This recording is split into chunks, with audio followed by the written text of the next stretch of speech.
Is world AIDS day, ठीक है। और when it comes to AIDS day, तो आज का दिन जो था वो WHO ने इसलिए बनाया ताकि हम आज के दिन लोगों को जागरूक कर सके रिगार्डिंग एड्स, ठीक है ना। तो आप इसको एड्स डे या अवेयरनेस डे भी बोल सकते हैं, ठीक है ना। तो आज के दिन हम भी थोड़ी सी इस पर चर्चा कर लेते हैं वर्ल्ड एड्स डे पे, कि सबसे पहली बात तो अगर किसी को एड्स है तो let's not think everything in दिमाग की, मतलब ऐसा ही होगा, ये कैरेक्टरलेस ही होगा, ये 10 लोगों के साथ ही सेक्सुअली इन्वॉल्व हुआ होगा। First of all let's not think that, है ना, हमें वो नहीं सोचना चाहिए।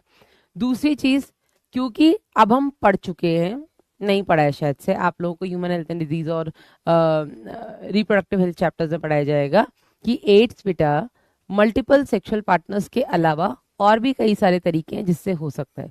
जैसे कि आपने किसी की एड्स पेशेंट से सिरिंज शेयर की हो, या आप उसके किसी भी तरीके से, कितनी बार ऐसा होता है डॉक्टर्स में एड्स और हेपेटाइटिस बी के पेशेंट्स ट्रीट करने के दौरान भी डॉक्टर को एड्स हो जाता है, ठीक है। So this is very risky for doctors even, है ना, कि वो एड्स या हेपेटाइटिस बी के पेशेंट को ट्रीट कर रहे हैं, और जब ट्रीट कर रहे हैं तो कट तो लग ही रहा है, ठीक है। इवन डेंटिस्ट तो इस पे सबसे ज्यादा रिस्क पे होते हैं, क्योंकि हम लोगों को पूरा माउथ पे काम करना होता है। माउथ में जरा सा भी कुछ होता है तो हल्का हम प्रोसीजर भी करते हैं तो ब्लीडिंग बहुत नॉर्मल सी चीज है। और कितनी बार ऐसा होता है कि प्रोसीजर करते टाइम ग्लव्स फट जाते हैं, ठीक है, कट लग सकता है, हालांकि रेयर होता है लेकिन होने को हो सकता है।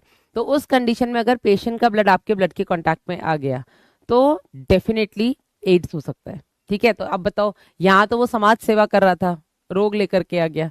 It's very risky for doctors, specially for dentist, to deal with AIDS and hepatitis B patients, ठीक है। ब्लड डोनेशन से भी हो सकता है बिल्कुल, लेकिन जनरली बेटा ब्लड डोनेशन के टाइम पे कोहली साहब प्रॉपर चेक किया जाता है, पूरी केस हिस्ट्री ली जाती है, ठीक।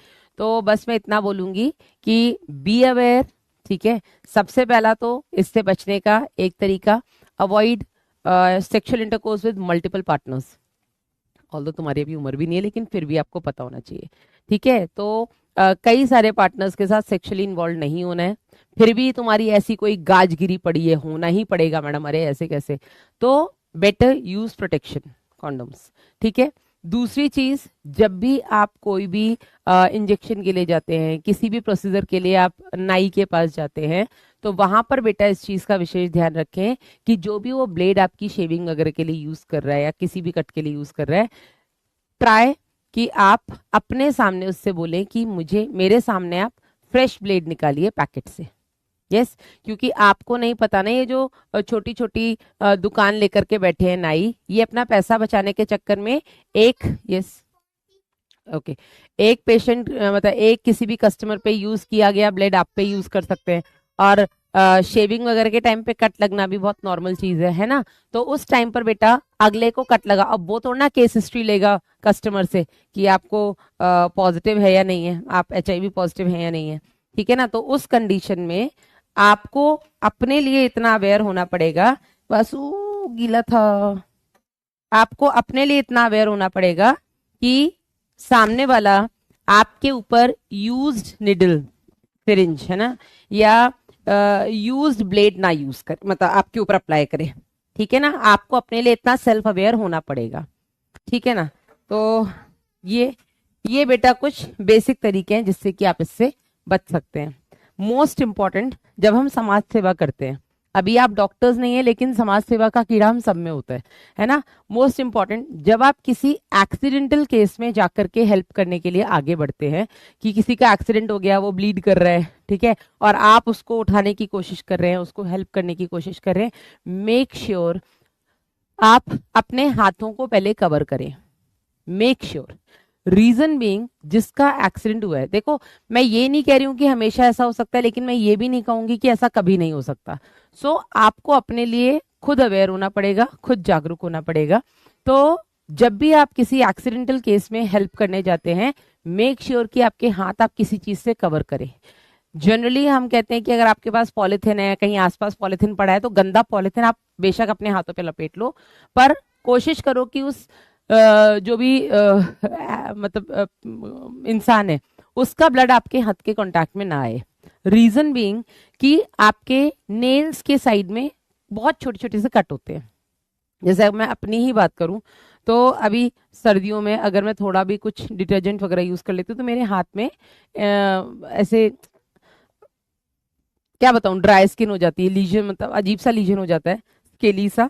और कई बार ऐसा हो जाता है कि उसमें कट भी लग जाता है। ठीक है, पानी लगता है, बार बार काम करते हैं तो उसमें कट भी लग जाता है। ठीक है, और वहां से ब्लड भी आ सकता है। और ऐसा जनरली भी हमारे नेल्स के चारों तरफ छोटे मोटे कट्स लग जाते हैं। वेन यू आर गृहिणी, when you chop vegetables and all, तो चाकू से कितनी बार कट लग जाता है, जो कि बहुत आम चीजें हैं, कांटा लग गया चाकू। तो वो बेटा ऐसे पॉइंट्स ऑफ एक्सपोजर है जिससे अगर आपके किसी भी ऐसे इंसान का ब्लड कांटेक्ट में आ गया जो कि एचआईवी पॉजिटिव है, तो खाया पिया कुछ नहीं, ग्लास टूटा बारह आना वाली चीज हो जाती है। आप भी एचआईवी पॉजिटिव हो सकते हैं।